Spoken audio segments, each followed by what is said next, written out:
قل بفضل الله وبرحمته فبذلك فليفرحوا هو خير مما يجمعون আল্লাহু আকবার। আল্লাহ তার পয়গম্বর আপনার আমার নবী মুহাম্মদুর রাসূলুল্লাহ সাল্লাল্লাহু আলাইহি ওয়াসাল্লামকে ডাক দিয়ে বলতেছেন, ও আমার পয়গম্বর, আপনি মুমিনদেরকে বলে দেন তারা আল্লাহর কাছ থেকে, আল্লাহর পক্ষ থেকে যা পেয়েছে তা নিয়ে যেন তারা আনন্দ করে। আমরা আল্লাহর পক্ষ থেকে পেয়েছি কোরআনুল কারীম, আল্লাহর পক্ষ থেকে আমরা যা পেয়েছি তার নাম কি? জোরে বলেন, তার নাম কি? আল্লাহ আমাদেরকে কোরআন দিয়েছেন, মুমিনদের উচিত কোরআন নিয়ে আনন্দ করা। কিন্তু আমাদের সমাজে এমন কিছু মুসলমান আছে, এমন কিছু ব্যক্তি আছে যাদের সামনে কোরআনের কথা বললে তাদের শরীরের মধ্যে আগুন ধরে যায়। এইরকম লোক আমাদের সমাজে আছে না নাই? কোরআনের কথা শুনলে তাদের শরীরে আগুন ধরে যায়, তারা কোরআনের কথা সহ্য করতে পারে না। এ কথাও আল্লাহ কোরআনুল কারীমের মধ্যে স্পষ্ট ভাষায় বলে দিয়েছেন। আল্লাহ ডাক দিয়ে বলতেছেন, ওয়ালা ইয়াজিদিজ জালিমিনা ইল্লা খাসারা। কোরআনুল কারীম মুমিনদের জন্য রহমত, আর জালেমদের ক্ষতি বৃদ্ধি পায়। কথা বলেন ঠিক কিনা? কোরআন দ্বারা মুমিনরা আনন্দিত হয়, কোরআন দিয়ে মুমিনদের অন্তর শীতল হয়।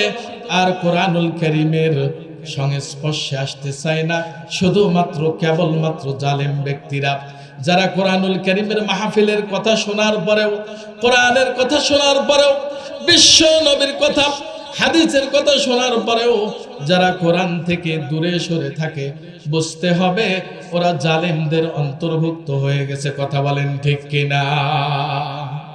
যারা জালেম তারাই কোরআন সহ্য করতে পারে না, তারা কোরআনের কথা সহ্য করতে পারে না। আমরা জালেমদের অন্তর্ভুক্ত যেন না হই।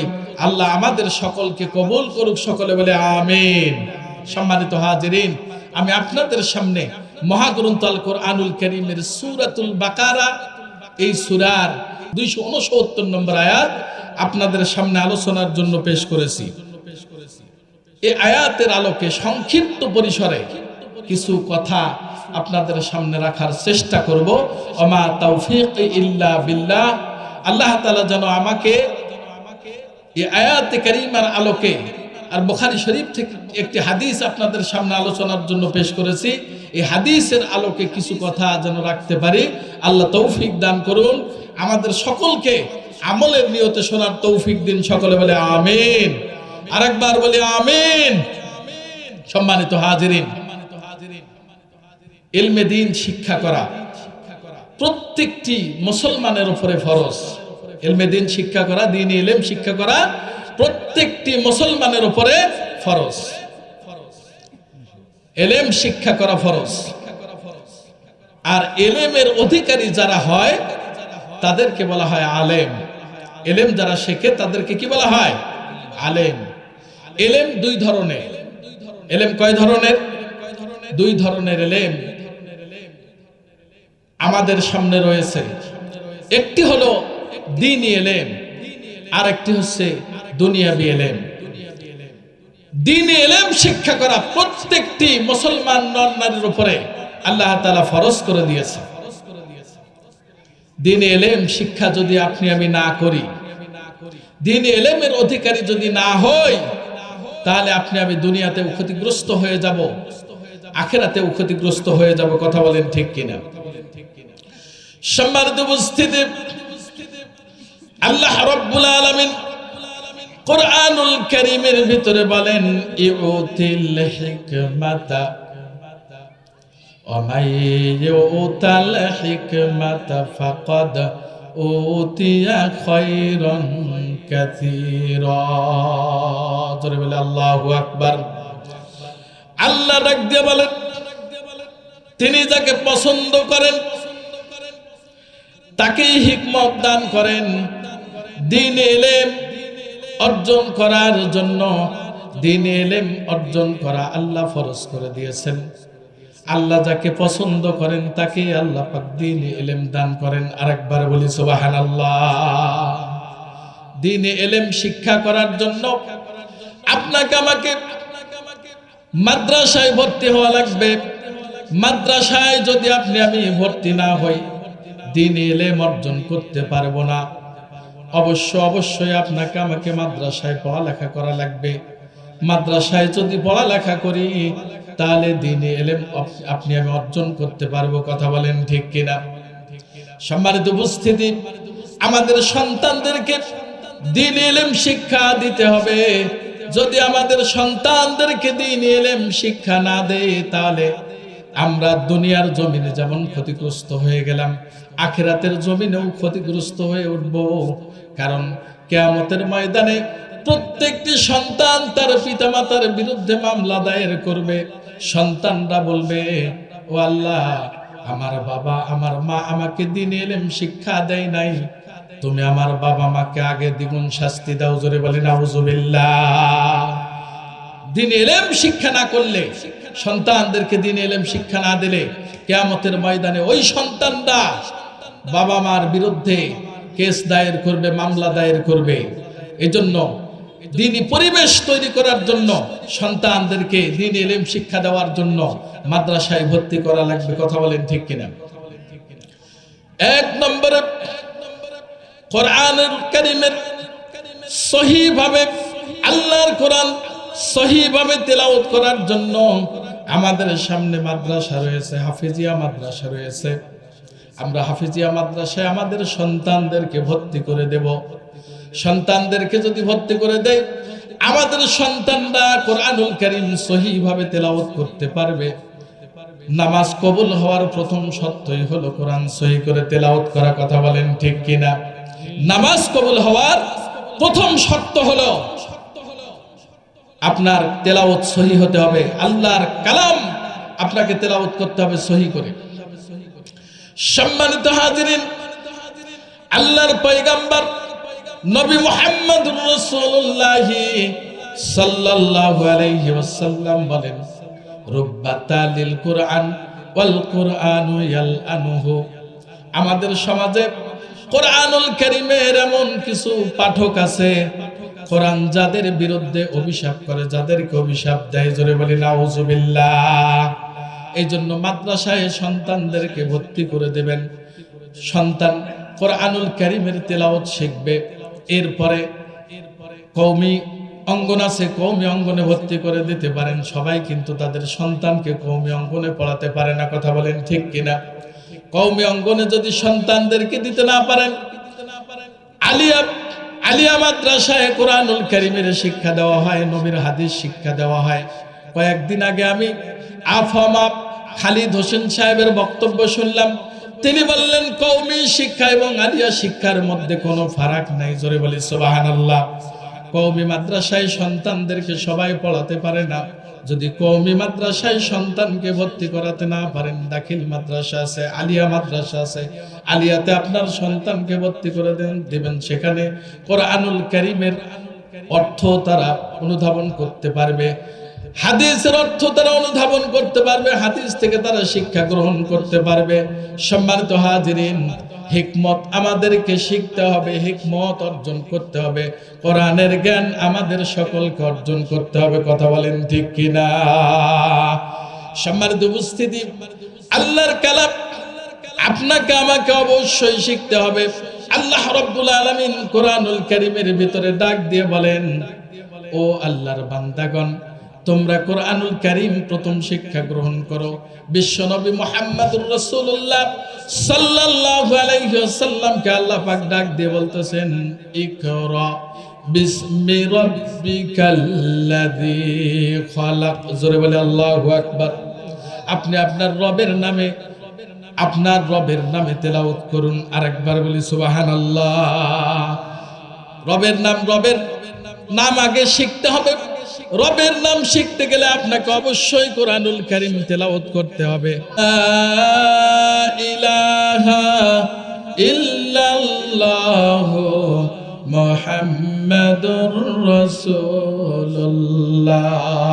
সকলে বলি সাল্লাল্লাহু আলাইহি ওয়াসাল্লাম। সন্তানকে যদি আমি কোরআনুল কারীমের শিক্ষা না দেই, সন্তানকে যদি আমি ইলমে দ্বীন শিক্ষা না দেই, আমি সন্তানকে যদি দ্বীন ইলম শিক্ষা না দেই, সন্তান কিয়ামতের দিন আমার আপনার বিরুদ্ধে আল্লাহর দরবারে অভিযোগ করবে। কথা বলেন ঠিক কিনা? দেখেন হযরত ওমর ইবনুল খাত্তাব রাদিয়াল্লাহু তাআলা আনহু, তার জামানার ঘটনা। একটা যুবক হযরত ওমর ইবনুল খাত্তাবের কাছে আসলেন। কাছে এসে হযরত ওমরের কাছে বিচার দায়ের করলেন। হযরত ওমরকে ডাক দিয়ে বলতেছেন, ও আল্লাহর নবীর সাহাবী খলিফাতুল মুসলিমিন, আমার বাবার বিরুদ্ধে অভিযোগ আছে। খলিফাতুল মুসলিমিন ডাক দিয়ে বলতেছেন, বাবার বিরুদ্ধে কি অভিযোগ তুমি বলো। এবার যুবকটা বলতেছে, আমার বাবার বিরুদ্ধে অভিযোগ হলো, আমার অভিযোগ হলো সন্তানের প্রতি বাবা মায়ের শুধু দায়িত্ব আছে না সন্তানের প্রতিও বাবা মায়ের দায়িত্ব আছে? কথা বলেন, সন্তানের প্রতি বাবা মায়ের দায়িত্ব নাই? আছে না নাই? জোরে বলেন, আছে না নাই? সন্তানের প্রতি বাবা মায়ের দায়িত্ব আছে। হযরত ওমর ইবনুল খাত্তাব রাদিয়াল্লাহু তাআলা আনহু বললেন, সন্তানের প্রতি বাবা মায়ের দায়িত্ব আছে। যুবক বলতেছে, সন্তানের প্রতি বাবা মায়ের দায়িত্ব কি? এবার যুবকটা এই কথা বলার পরে হযরত ওমর ইবনুল খাত্তাব রাদিয়াল্লাহু তাআলা আনহু বলতেছেন, সন্তানের প্রতি বাবা মার দায়িত্ব হলো তাকে সুন্দর একটা নাম রাখবে, তারপরে তাকে ইলমে দ্বীন শিক্ষা দেবে, একটা পরহেজগার নেককার নারী দেখে তাকে বিবাহ করাবে। পিতামাতার অনেক দায়িত্ব আছে সন্তানের প্রতি। শুধু সন্তানের কাছ থেকে আপনি আমি যদি দায়িত্ব আদায় করতে চাই হবে না, আপনাকে আমাকেও সন্তানের প্রতি দায়িত্ব পালন করতে হবে। কথা বলেন ঠিক কিনা? সন্তানের প্রতি দায়িত্ব আছে। হযরত ওমর ইবনুল খাত্তাব এই কথা বলার পরে ওই যুবকটা ওমর ইবনুল খাত্তাবকে ডাক দিয়ে বলতেছেন, ও আল্লাহর পয়গম্বরের সাহাবী খলিফাতুল মুসলিমিন, আমার বাবা আমার নাম রেখেছে জুউল। জুউল শব্দের অর্থ হলো পায়খানার কীট। জোরে বলেন, সন্তানের নাম রাখলো কি? পায়খানার কীট। এই কথা শোনার পরে হযরত ওমর অত্যন্ত রাগ করলেন, রাগান্বিত হলেন। রাগ করে এবার সন্তানকে ডাক দিয়ে বলতেছে, ওই সন্তানের বাবাকে ডাক দিয়ে বলতেছেন, দেখো তুমি সন্তানের বিরুদ্ধে অভিযোগ দায়ের করার জন্য এসেছো। সন্তান অভিযোগ করছে বা সন্তান বাবাকে পিটাইছে। বাবা আবার হযরত ওমরের কাছে যখন অভিযোগ দায়ের করার জন্য আসছে, বাবা আসার পরে বাবাকে হযরত ওমর ডাক দিয়ে বলতেছে, তুমি সন্তানের নাম রেখেছো জুউল, পায়খানার কীট। পিতা কখনো কি সন্তানের নাম জুউল রাখতে পারে? তুমি যাও, বিচার তো তোমার হওয়া দরকার। তোমার সন্তানের কি বিচার করব, আগে তোমার বিচার হওয়া দরকার। কথা বলেন ঠিক কিনা? এই জন্য সন্তানকে সর্বপ্রথম আপনি ইলমে দ্বীন শিক্ষা দিবেন। আল্লাহ রাব্বুল আলামিন ইলমে দ্বীন শিক্ষা দেওয়ার জন্য, ইলমে দ্বীন গ্রহণ করার জন্য বলতেছেন, নিজেরা ইলমে দ্বীন শিক্ষা গ্রহণ করব, সন্তানদেরকে ইলমে দ্বীন শিক্ষা দেব। ইলমে দ্বীন যখন একজন সন্তান, একজন ব্যক্তি যখন গ্রহণ করতে পারে, তখন ওই ব্যক্তিটা আল্লাহর পরিচয় লাভ করতে পারে। কথা বলেন ঠিক কিনা? যার ভিতরে ইলমে দ্বীন নাই, সে আল্লাহর পরিচয় লাভ করতে পারে না।